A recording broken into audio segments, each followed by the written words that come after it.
Okay, good afternoon, and thank you for joining this webinar exploring how CTV is changing the ways brand and performance marketing teams approach their roles within advertising. Following this discussion, we'll have some time for a Q&A, so please take advantage of that.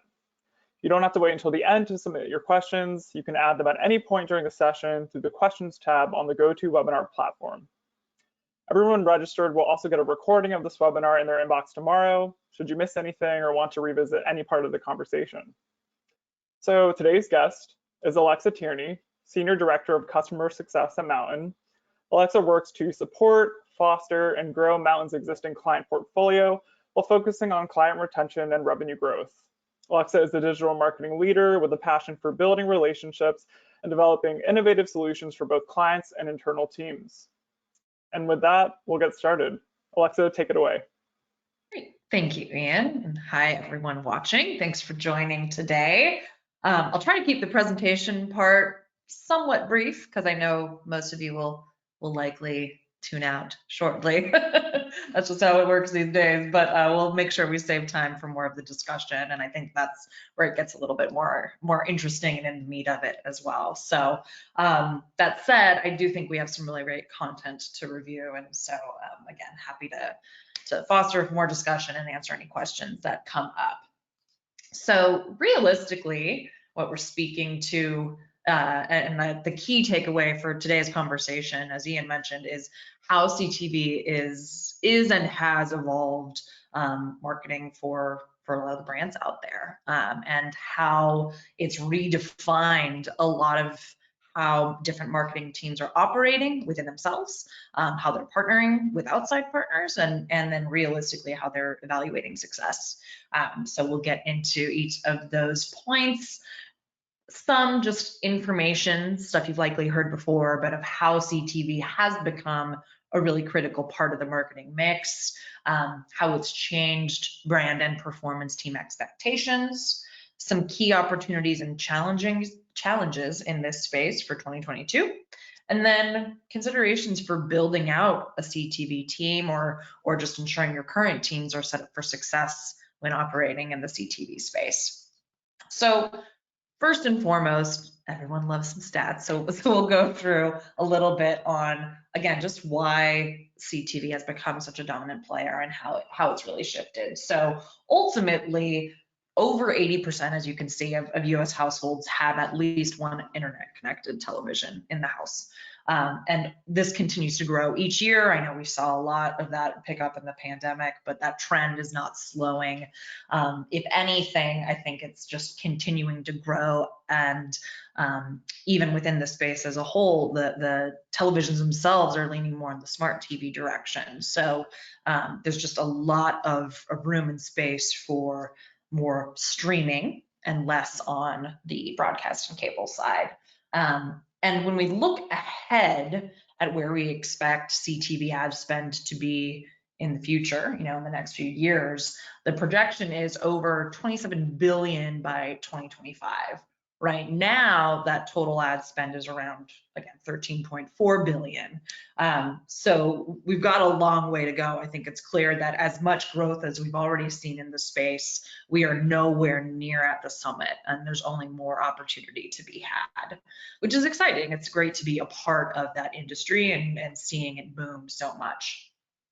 And I think at the core of that, it's because CTV has really changed the game, right? It's been an opportunity for people to, brands to combine the impact of television, which is arguably one of the most compelling ad formats out there, with the precision of digital. And I think that's why it's caught on so much and has been so impactful for advertisers. And as such, it really is causing a lot of marketers to reevaluate how they operate their brand team, their performance team, and whether there's some sort of marriage of the two that is going to help their brand succeed that much more. And as I noted, again, CTV really allows you to combine that world and the best of linear and digital in one. So instead of just looking at a broad spray and play type approach, you can be much more targeted and laser focused and then actually measure the outcome of that ad, which was not the case many years ago and not at the core of what TV used to mean for advertisers. So we're living in a space where you're able to have, again, best of both worlds. You have that high impact, high recall ad, something that can trigger more emotion and storytelling, but you're not just sending it out there into the ether and hoping it sticks or hoping it performs. You can actually tie it back to results, which is, why CTV is continuing to boom. And even for ourselves at Mountain, I look back only a few years ago and it really felt like the Wild West in CTV. It was very, very new. Last year, or over the last couple of years, I think that's when people really started to get their footing in the space, test it out more. And we, are now seeing that for many, many brands, it's a core part of their mix. Whereas just a couple of years ago, it was a test channel. And that's not to say that's not still the case for some. Again, there's a lot more room to grow here. You see about 16% of brands maybe haven't tested into this yet. But truly over the last couple of years, that's where we've really seen the boom, and it is now cemented as a core ad channel for our partners and for many, many other brands out there. And I think we've seen with this shift, most of where that's coming from, not all, but most, is from the linear space or even social to an extent. And we'll get into that a little bit further. On the topic of social, you'll hear a lot of folks speaking to how connected TV and connected TV advertising is the next social media. Now, obviously, it's a very different type of engagement. So I don't think anyone's saying it's the exact same user experience, but from an advertising standpoint, it is equally profound and equally impactful. And I think given some of the challenges that there have been over the past year or so for social when it comes to privacy and targeting and things that have really limited some scale potential on social as an ad platform, a lot of those dollars are potentially being shifted into connected TV. At its core, I think the biggest trend we're seeing is diversification. Most brands are no longer comfortable exclusively putting all their eggs in the paid search and social buckets, right? They've recognized that there's some risk there and it's not always the most effective way to reach people.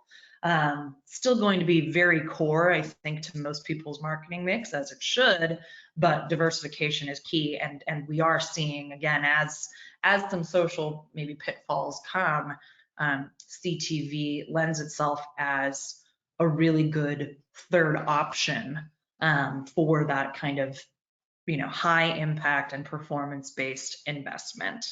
And so that's where we're seeing a lot of the kind of future pathing to be, is that you can repurpose things you've used on social or take some learnings on social and start extending that into your CTV efforts, or even more importantly, making sure there's consistency across your messaging with these different platforms.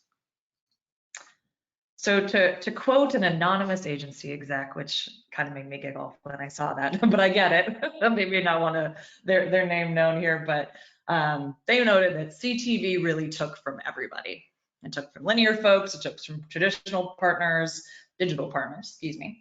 That's where we know the eyeballs are going and the dollars have to reflect that. It's very candid, right? Just noting where some of those budgets have come from.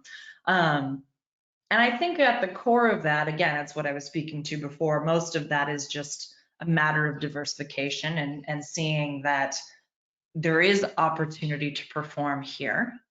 And I think in addition to social, we've seen, again, a lot of investment come from linear, other online media buys, online video buys.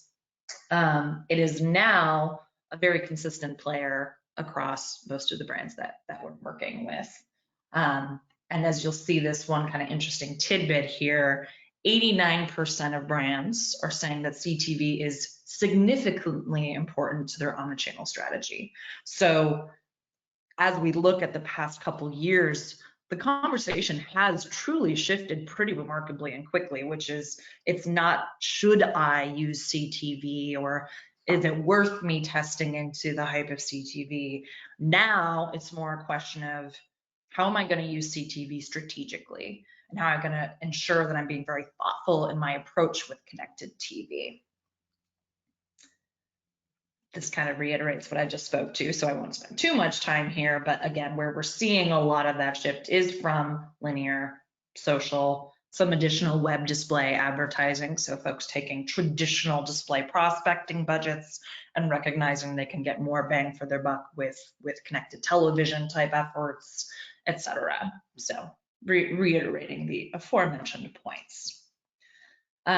So what does this mean then for the brands that we're working with and that we're seeing in the space that are shifting how they operate internally? And I think this has been particularly interesting to see. Ultimately, what we're seeing is that teams that typically had very siloed performance and brand experts or teams are starting to work more together. They have to. It's a necessity. So that dynamic between those different groups is really evolving. And that's because of how connected TV takes the best of traditional television advertising and digital. It's not just brand awareness, and it's not just performance. So many conversations are being had where brands aren't really sure, like, where should I pull this budget from? Or how do I measure this? Do I measure this as a branding play, or do I measure this against my DR type goals and metrics? And in some cases, the answer is just yes to both, right? Which has been hard for certain brands to adapt to, and we'll talk more about that. But I think that's really the trend we continue to see, is that it is requiring marketing teams to think a little bit more strategically in-house about how they want to maximize performance, because it isn't just one thing. It really tackles multiple parts of the funnel, and so it's requiring folks to be a little bit more nimble on their marketing teams, I think, and look at more of a hybrid model between awareness and performance, or DR. When we're talking about connected TV, probably the most impactful thing, and why a lot of advertisers are shifting budgets there from linear in particular, is we're talking about the same type of ad format, right? Where it's that big screen experience and a TV ad, a 15 or 30-second ad. But the core difference is that connected TV is very targetable. So unlike maybe some traditional TV buying where, you know, it's a little more broad, it's network-based, it's content-based, CTV lends that opportunity to say, I want to go after this profile of user, right? I want to go after households where I can tell that someone in that household is in market for shoes, or is a past purchaser of some of my competitors, things like that. And that kind of laser focus makes it a much more efficient impression, even though generally and broadly speaking, connected TV CPMs are going to be higher than linear in many cases. Your actual effective CPM, as far as reaching your target audience, might be closer to on par or even lower, because you are eliminating a lot of the waste of the spray and pray approach. And so, you know, again, that's, I think, one of the key values we've seen here. And ultimately, we're reaching an audience, and CTV is reaching an audience where they're engaged and they're receptive to ads. In many cases, you know, folks are opting into the streaming services that are free, and they know that ads come with it. They could opt into, you know, an ad-free subscription, and some do. But by and large, I think many users have decided that I'm willing to, you know, view some ads if this means that I can access this content for free. And so they're receptive to it, they're ready for it, and I think it's then become a natural place for users to view content and view ads and be all right with it. So bigger picture then, where do we see CTV going next year, and even beyond that? I think, as we've noted, or as I've noted, it's now a key part of what marketers are focusing on in their mix. So it's no longer, broadly speaking, just a kind of sample channel. Well, maybe I'll test a little bit here and decide if I want to play in this. It's now a much more integral part of the mix. And so I think what you're going to see, and where the opportunity really is for the year ahead, is actually building out some testing roadmaps. Now that you have maybe a baseline of performance in the space, there's a real opportunity to establish a cadence for testing. A/B testing, both creative-wise and audience-wise, is going to be a really key part of 2022. Because again, if you've been testing into this space, you likely have a baseline of what those results might look like, and now's your chance to expand beyond that. And unlike more traditional television, where maybe you have to wait till months after to get some sort of look back report at what creative, resonated best with your broader audience, the A/B testing for connected TV can be done in much closer to real time. So it allows you to test and iterate more on the fly so that you're improving your performance, and actually identifying what elements of an ad can truly be driving more visits or conversions and inform your future content and your future creative. So I think that's one of the key opportunities heading into next year is, again, really building out more of a creative testing roadmap or an audience testing roadmap and taking these efforts to the next level for brands. Now, on the flip side, some challenges, and I would say there's a note here as well. This is not necessarily different from most other marketing channels, but it is important to note some of the areas for growth in CTV and growth, as I mean improvement. Fragmented data and inventory, continuing to ensure you're reaching relevant audiences, and then inconsistent measurement. These are pretty common trends, right? But ultimately, I think for most marketers, they're trying to find a single source of truth for performance evaluation, or trying to bring the picture all together. And it can be challenging, especially when Google or Facebook or others have traditionally lived in their walled garden, right? And more and more streaming services are starting to kind of pop up that way as well, right? They're siloing their content, they're playing within their own rules. So as we look ahead for 2022, finding solutions that try to connect all of those dots is going to continue to be important to marketers, so they can make good decisions about where to invest and not rely solely on any one platform's purview or reporting, right? I think that's going to continue to be an area of focus for brands, is understanding what's actually moving the needle for me. And so with that, though, there is an opportunity for players in the space to help solve those problems, because that's not going away anytime soon, right? That need for clear, impactful reporting. So a lot of folks have asked us, what makes a strong in-house CTV team? Or again, as I'm testing more into the CTV space, what are things I need to be cognizant of for my internal teams?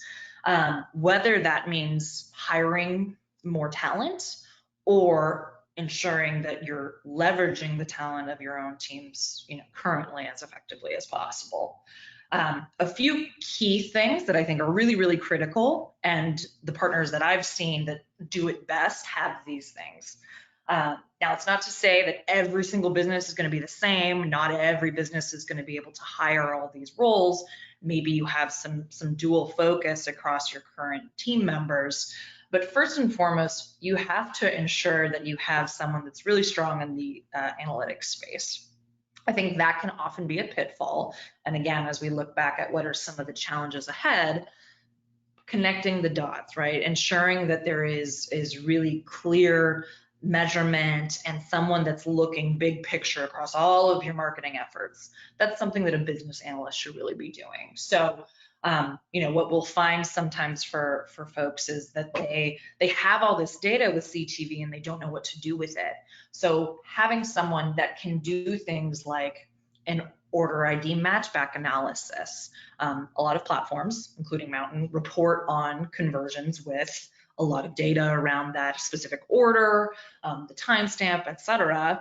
But sometimes folks don't know what to do with that. So hiring someone or having someone in-house that can get things down to that nitty-gritty level, match it back across your CRM, do any sort of lead submission matchbacks. That's going to be a really important part of truly effectively measuring the impact of this channel. So definitely recommend that as far as establishing a strong in-house team. Additionally, and you've heard me speak to this before, so not to beat a dead horse, whether it's actually merging your branding and performance teams or those arms of your business, or at the very least ensuring that there's strong communication and planning between the two, that is going to be really, really critical to leveraging this channel properly, and not just CTV. I think that's a trend we're going to see across really all marketing teams, because if you have that flexibility to shift budgets and or plan across your brand folks and your performance folks, I think it'll really help your business achieve more success and be able to be nimble with your areas of investment at any given point in time. And we'll get more into that in a little bit. And then finally, as we spoke before around A/B testing, really having someone that's dedicated to, evaluating what makes sense for a creative test, what different elements of an ad you want to test, and how you're going to use that to measure success. For a lot of advertisers, especially initially, this might have been their first foray into television. And so they created an ad and that's it. But really, to be as effective as possible, you have to treat this like you do any other ad placement. You need to refresh, you need to test and learn and try new things to see what gets it right, or what types of elements of an ad perform better. And so making sure you have someone that's consistently planning that and not just resting on a single creative to span you the life, of your 2022 efforts. So whether that's hiring someone or again, just ensuring you have the right teams in place to roadmap out creative iterations, campaign messaging across the year is going to be really impactful.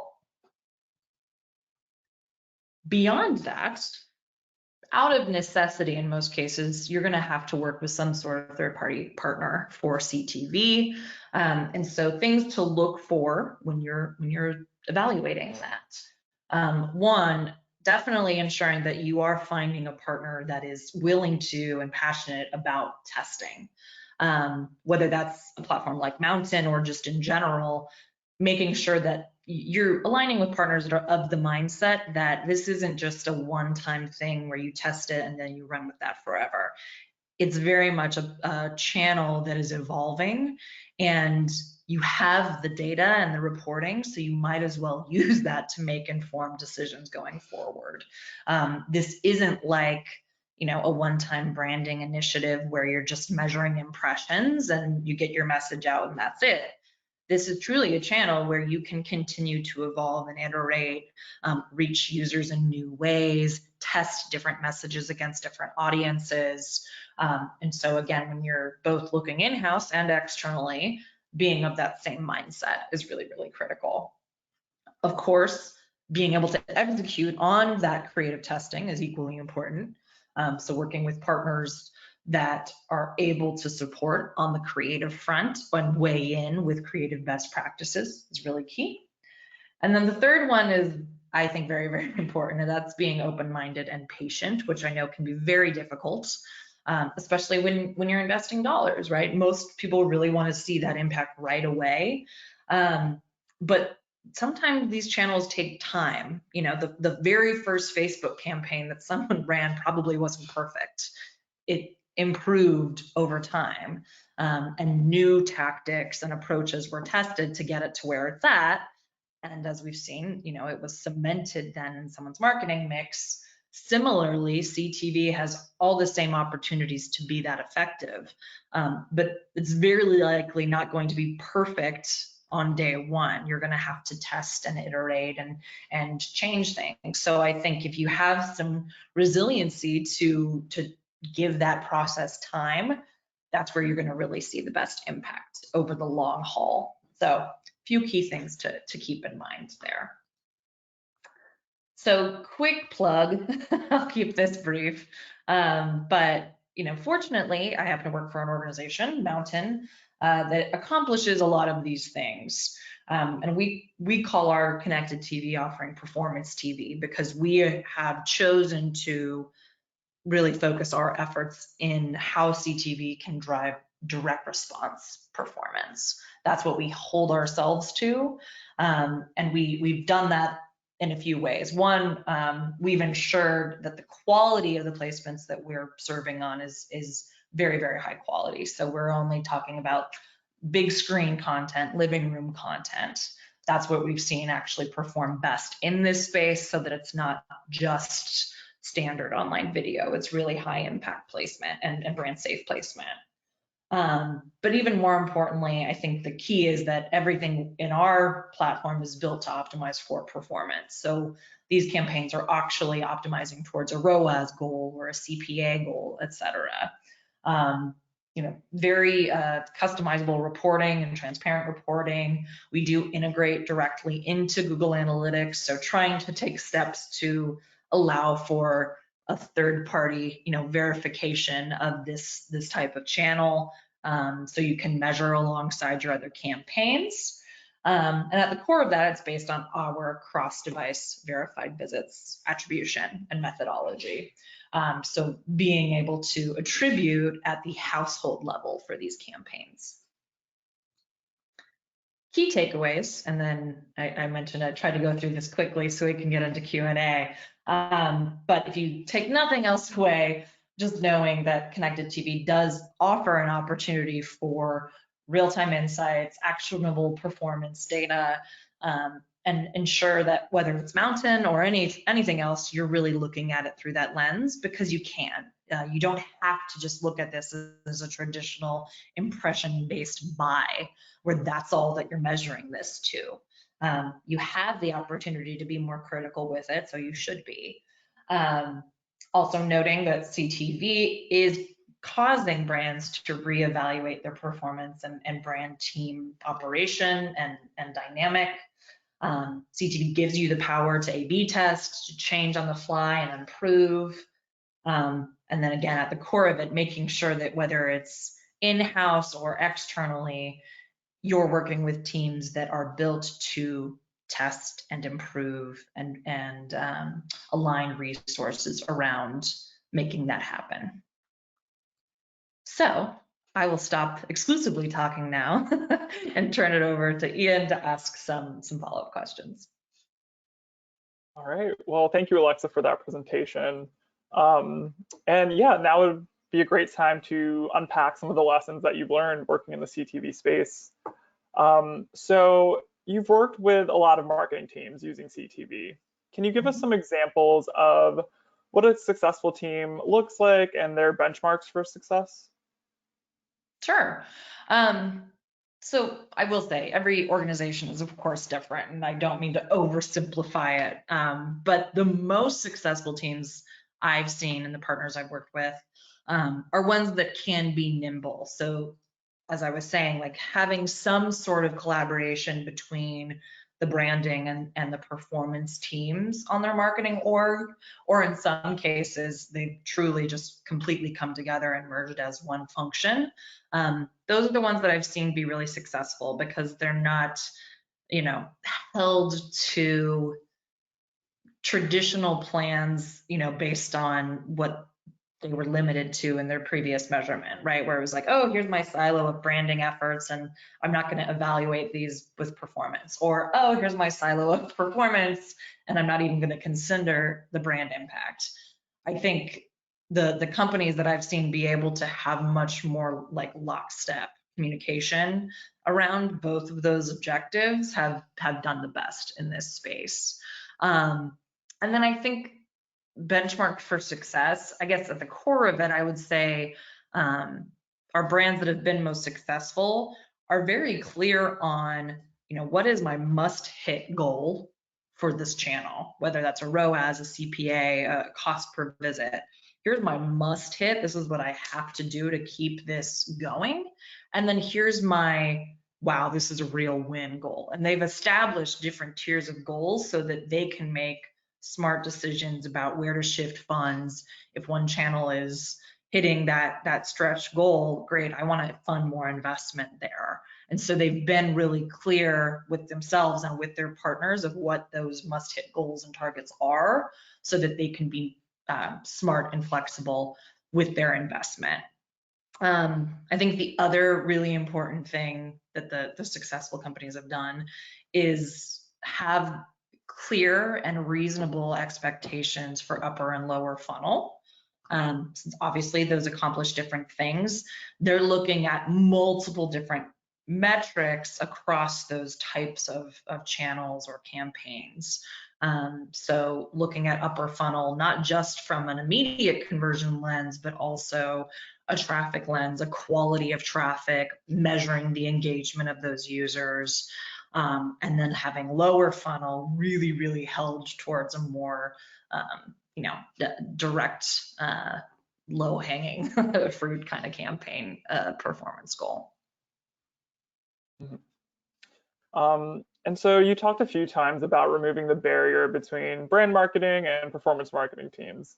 Can you share some examples of how teams are navigating this change?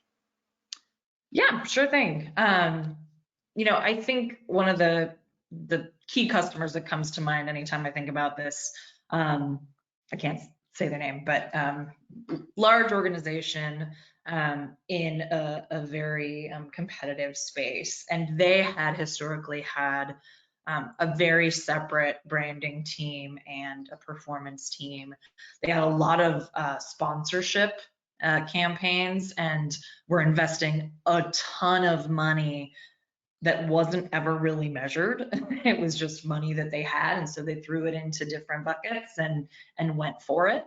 And their performance team operated in a very different fashion and had far smaller budgets, even though they were carrying a lot of the actual tangible results for the business.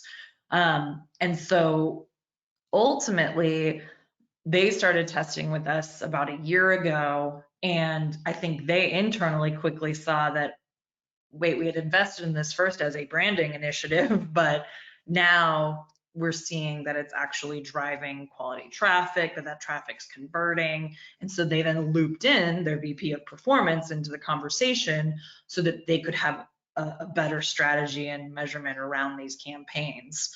And then ultimately, I think that caused them across everything they were doing in marketing to kind of group it together as well and not have those be so siloed and allow those teams to both bring their strengths to the table and work together on common marketing goals. So then additionally, I think what that lended itself well to is within our platform, they started doing some broader upper funnel branding campaigns with CTV. And then they had more like mid-funnel prospecting campaigns that were held to, more of a traffic goal. And then they've also had lower funnel campaigns that had very, very explicit CPI goals. But it was only because they were able to kind of work together and team up their funds and decide how they could have a consistent message, but also consistent visibility across those different types of campaigns. It ended up really, really working out well for them. And I think they've been a lot more efficient as a company as a result of that. Got it. So relatedly, what kind of blockers have you seen in this new brand performance marketing model? And how do successful teams get past these obstacles? Good question. I would say same blockers as almost anything. You've got people that think something is their territory. Maybe they've had completely different backgrounds, they have different opinions on what is most important in marketing. Maybe they've, again, come up very differently as far as being, performance DR focused versus like creative branding focused. And sometimes it's hard to speak the same language. And then honestly, probably the biggest obstacle still comes down to money and budget, right? No one on any team wants to lose budget to the other. And I think that's where kind of that territorial thing can come up more frequently, unfortunately, right? It's human nature. So I think to overcome that, you need really strong leadership. You need someone that has that big picture view saying, hey, we're all working towards the same thing. We all want this brand to succeed, and we have to work together to put some of that territorial side aside and evaluate what's going to be best for this brand. So it's challenging. I'm not pretending that's an easy blocker to overcome, but I do think strong leadership and strong communication across those teams is really necessary to make that happen. And so let's say a marketing team decides to take your advice and build a CTV team. How would a brand determine what's best for them? Is it building an internal team? Is it finding an external tech partner? Is it a combination of both? Yeah, good question. I mean, I think it does depend on each brand's resources. And I don't want to assume that every company's not going to have a different scope of what their marketing team is responsible for, or even how many people they're able to hire. Some partners operate very, very lean, others have more resources, right? So certainly not a one size fits all. But I do think it's probably a hybrid, right? I think it's helpful to assess where your current talents, strengths lie, and then make sure you're selecting any external resources to fill any gaps there. So if you have a really strong in-house team in X, but you're lacking in Y, and you're not able to hire resources on full time for that, that's where you might want to look for external support. On the flip side, especially in CTV, right, a lot of it will have to rely on outside partners, whether that's working with a platform like Mountain, whether that's working with DSPs, et cetera. You're relying on someone else's tech or talent, right? So when you're doing that, I think the most important thing is making sure you have full visibility and ownership of what those partners are doing. I think that's why you're seeing a lot of tech partners creating more self-serve like ecosystems and habitats versus the kind of more like blinder focused managed service type models, because brands want visibility and they want to be more hands-on keys where they can. So I think evaluating which partners give you some more of that visibility, so that you can manage things yourself, even if you are relying on someone else's tech, that you're in a better position then to do that effectively. And we talked about how CTV is changing marketing departments and is poised to become the next evolution in advertising. So where do you see the state of CTV in 5 years from now? And relatedly, what other ways do you think it will change or influence advertising? Yeah, good question, man. I mean, I look back to 5 years ago and I would never have guessed it was where it is now. So I'm not an oracle, but I think it's clear, again, we're nowhere near the peak of what CTV can do. So we'll probably see a similar trend as we did years ago when display and digital first came out, or then years ago when social advertising first launched. It's probably got a long ways to go before it's fully in maturity, which is exciting. And like some of those other channels, I think what you'll see is there's this huge rise, and then it becomes much more about bridging the gap between that new like shiny channel and making sure you're measuring it effectively. I think that's what we saw for all of these, right? Is making sure the measurement's there, having better access to cross-channel reporting, starting to layer in more tools to measure offline performance too. So, how does this affect store traffic? How does this affect, retail purchases? And just having it be something that you can really measure more on the channel. I think, it's there in a lot of ways now, but like with any of those big like boom channels, there's more to do. And I think you'll see more tools and resources come into this space now that it is taking such a lion's share of budget for marketers, right? Naturally, you'll see more tools and things come up to effectively measure that media. So that's definitely something I see over the next 5 years. I think it's also just interesting to see trends for streaming in general. I think we'll continue to see more and more people cut the cord. The folks that are left holding on to linear, they're diehard often, but I think we'll see more and more folks start shifting towards either streaming only or more of the bundles that you're seeing now. And so the other piece of that too is seeing a lot of these companies wall off more of their content, so it's only available within their streaming app.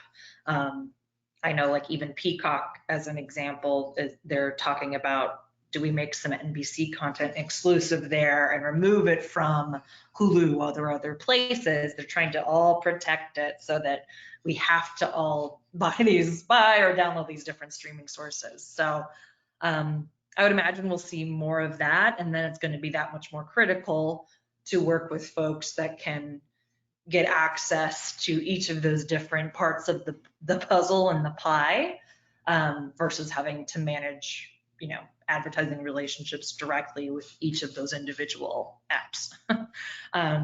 So that's just an initial thought, but again, it's 5 years is a long time in ad tech, so we'll see. It could change quite a bit.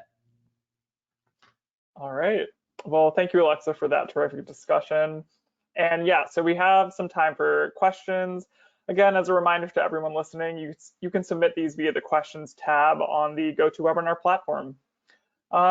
So a good question to start with is this one. Do you think brands will continue to pull CTV budgets primarily from linear and social in 2022, or do you think more money will come from another category? Good question. I think we'll see a lot of that, but I think even more importantly, we'll just start to see brands more and more shifting from underperforming channels. So wherever they are seeing underperformance, they'll have CTV as a space to invest in and still be able to measure results. So whether they're seeing underperformance in a given month from social or any other digital channels, I think that's probably where you'll see more shift into CTV, especially if there are challenges in scaling on some of these other channels as the audience availability dwindles or targetability dwindles. CTV is naturally a space to then invest those funds. But I don't know, I think you'll continue to see some shift from linear for sure, or other just online video investment. But again, I think the biggest trend is just going to be that it's going to be a little more real time where folks are shifting budgets from, because they're tracking performance in more real time across all of these different tactics. Got it. So we have an audience question asking about the growing pains faced by CTV. Can you talk about some of the blemishes that need to be addressed or improved right now? I mean, again, I think the biggest one is still going to be for the industry, like cross-channel measurement, and how to effectively analyze not just CTV, but CTV, social, search against other traditional forms of media, because naturally, you don't want to invest all your eggs in just one basket. You want a good mix. But being able to say, wow, should I shift budget that's traditionally gone to direct mail over to digital, and why? those kinds of questions still rely on some sort of very like clear measurement and a source of truth against all of these different tactics that often aren't measured the same way. So I think that's the biggest blocker. Nothing really new, because that's been the case for years in advertising. But I think that'll continue to be, a focus and something to overcome for sure. Mhm. Got it. And so we have a question about targeting within the CTV space. So when you talk about targeting, what kind of criteria do we mean? Is it just demographical, or is there also sort of behavioral targeting involved? Yes, there's all kinds of targeting. It's pretty wild to see how specific you can get with different types of audiences. And granted, you'll always want to balance that so that you're not whittling it down to, the 12 households that meet a certain criteria. But it can be anything from past purchase behavior, interest-based. It's again pretty wild to see how specific it can get. You can go after things like household income. You can go after things like, again, did someone have a high affinity for your competitors' products, or previously purchased from your competitors, or are they in market for XYZ? You can go after users based on the industry that they're in. So even from like a B2B targeting standpoint, you can zone in on that. So it's pretty easy to tailor the targeting based on your really kind of core profile of users that you want to go after. Mhm. Got it. So we have an attendee that said they're currently doing annual buys with Hulu. And they're asking, what are the advantages of using a platform such as Mountain versus a single platform buy?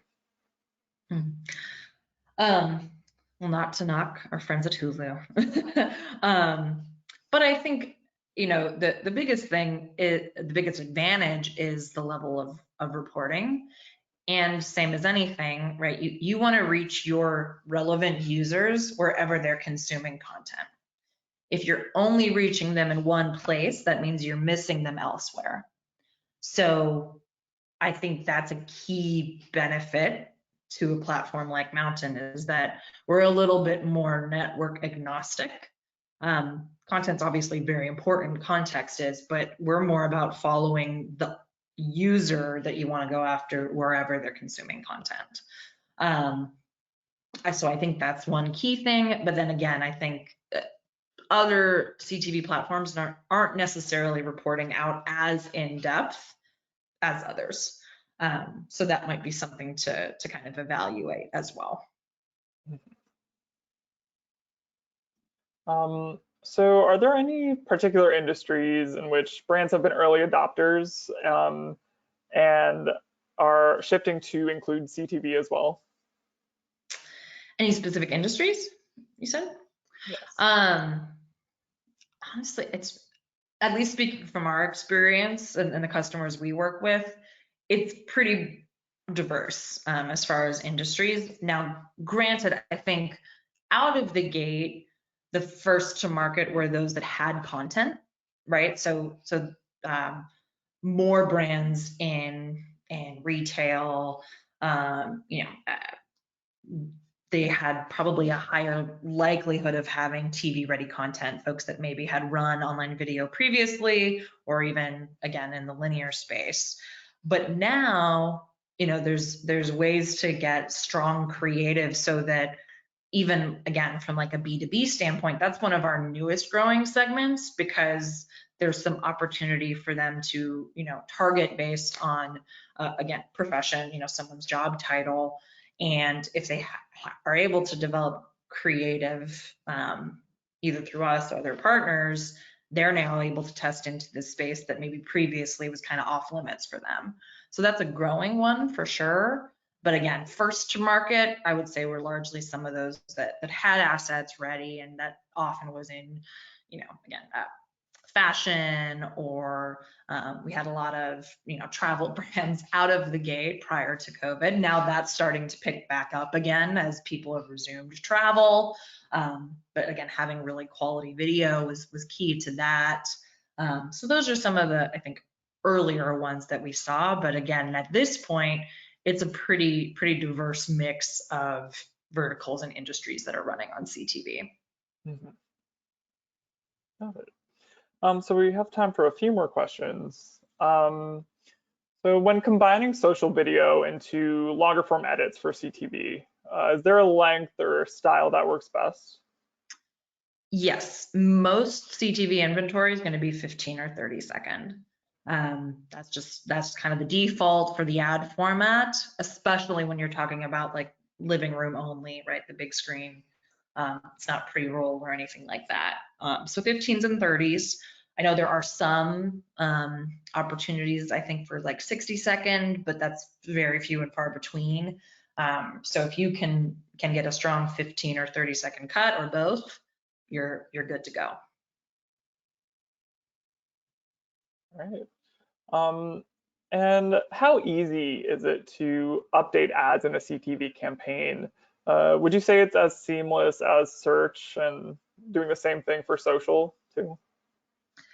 Well, I can't speak for every platform, certainly, but I will say for ours, I am not a particularly technical person, and I find it easy. Now, I may be biased, but I think, again, certainly on the mountainside and probably others as well, more and more models shifting to self-serve, right? So you try to make it as easy as possible for people to make updates and not have it be this convoluted mess of a system. So again, at least speaking to our platform, it's very easy.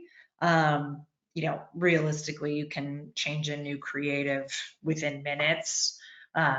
So the goal certainly was to make it as user-friendly as possible to do so that it could help facilitate more testing and not have our advertisers be so overwhelmed with the setup that they just abandon the test.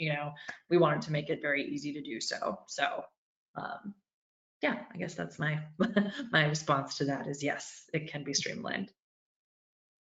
Got it. And finally, do you see value in continuing to run social media advertising alongside CTV? Sure, of course. I mean, I would never say, oh, abandon all of your social advertising and shift it to CTV. I think each brand has to determine what the right mix is for them based on performance. That's at the core of it. It's is there value in social? Absolutely. Have there been some hiccups and roadblocks there that might be making it harder to spend or perform at the same levels? Yes, we've seen that this year. And that's why it's important to have something like CTV as another vehicle for advertising. Same goes, you never know, right? When paid search could be impacted by something or any channel really. So I think having a good mix is important, but ultimately it's again about determining what performs best and using each channel strategically. I think social and CTV can play well if you're having a consistent message. Social, you might approach slightly differently, but have a similar tone and theme as what you're running on television. So you're continuing the conversation with the user, again, wherever they're consuming content. So I think that I would never say abandon all of their channels. I don't think that'd be realistic. But I think, again, we are seeing that where there's maybe some opportunities dwindling on social, connected TV can be a good outlet for that budget. All right. Well, we're at time basically, so I think we will wrap there. Thank you, Alexa, for your insights today. You bet. Thanks for having me. Hope everyone has a lovely day. Yes, I'd like to thank everyone for listening and for submitting questions, and have a great rest of your day. Awesome. Bye, everyone.